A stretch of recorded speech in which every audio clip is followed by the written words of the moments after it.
Motor City, what's going on? It's your boy, T. Back at it again with another episode of Talking with T.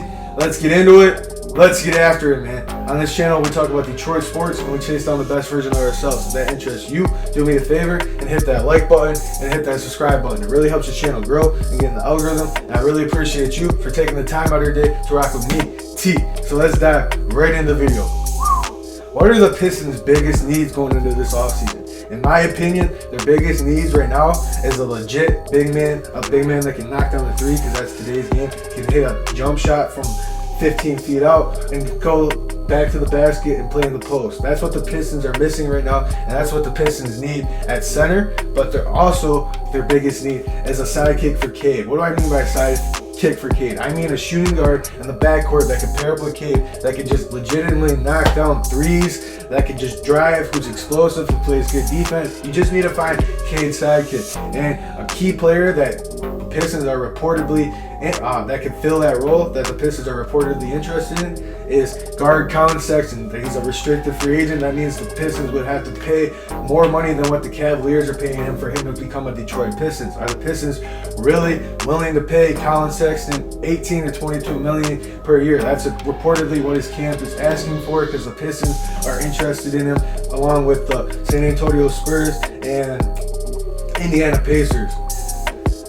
I would be for it if we're not paying him that much money, because he also missed a majority of last season. He only played 11 games last year, and the year before that, he averaged 24.3 points per game. This is a big need for the Pistons. A shooting guard that can legitimately knock down a three, who's a bucket, who can score at anywhere on the court. Because you know what this is going to open up? Not only it's going to open up Cade's game, because Cade can drive. We all know Cade's vision is unreal. Cade, in my opinion, is going to be MVP of this league real soon. May not be next year, may not be the year after that. It could be the year after that, though. Cade is on his way. Cade's going to be a superstar. But like I said, you just need to find someone that pairs up well with Cade. And when Cade can drive to the basket, and then you can have Sexton line it up on the free kick and fire it out to Sexton. Sexton can knock down that shot. And what else is it? This is going to open up, if we brought Colin Sexton here, it's going to open up more lanes for Saddiq Bey to do his thing. We all know Saddiq Bey can stand in the corner and hit threes. He set our franchise record last year for most threes in one season for the Detroit Pistons.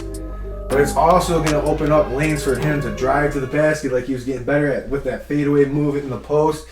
It's going to open up lanes when he's driving to the basket for him to kick it out to Colin Sexton. When Colin Sexton is driving, it's going to open up lanes for Cade Cunningham to do his thing. I would be for Colin Sexton, but I don't know if his asking price, 18 to 22 million, is something we're willing to give him. We do have a lot of cap space to book. Do we want to waste all of our cap space on a young player who's somewhat proven but not really proven? You know what I'm saying? So, and then another player that the Pistons are legitimately interested in is center Mitchell Robinson from the New York Knicks. This is a legit center.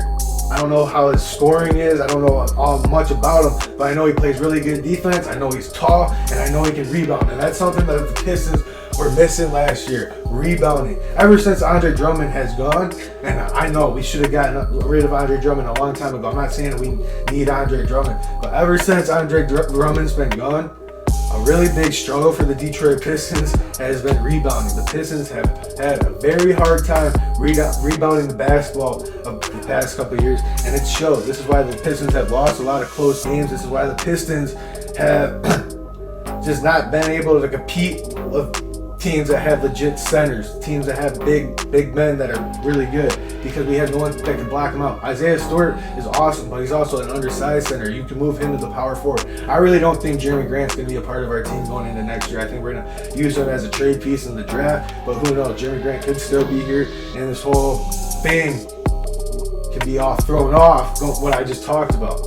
Because if you got Jeremy Grant, I don't know what you're going to do with your starting lineup. And this offseason is so crazy because we don't even know how the draft's going to go. It's reported that Jaden Ivey, that's who I want the Pistons at 5, but it's reported that the Houston Rockets are really interested in taking Jaden Ivey at 3 to pair him up with Jalen Green in the backcourt, because they want a very athletic, explosive backcourt. One of the most explosive backcourts in the league. If you put Jaden Ivey and Jalen Green together, that would be filthy to watch, but we're not Rockets fans. We're not Jalen Green fans. He's an op. He's our rival. We don't like Jalen Green. We're not even going to support the Houston Rockets. But I'm just saying, they're reportedly interested in taking Jaden Ivey that early. That means one of those big three is going to fall to number 4. And if he fell to number 4, or if one of those big three, Paolo Banchero, Chet Holmgren, Jabari Smith fell to number 4, you're definitely trading up from the Kings. And the Kings are known to take any bogus trade. So you can almost offer Kelly Olynyk and the number 5 pick and trade up to number 4. They would probably take it. I'm just playing. But you're probably going to have to give up Jeremy Grant, the number 5 pick to trade up to number 4. And if you got that, who knows who you're going to take there. But this offseason is going to be interesting. And like I said, our biggest needs is shooting guard and center.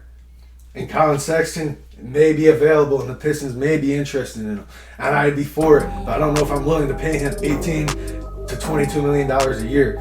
That's your boy T signing out. Comment down below what you guys think. I'll see you guys in the next video. Motor City signing out.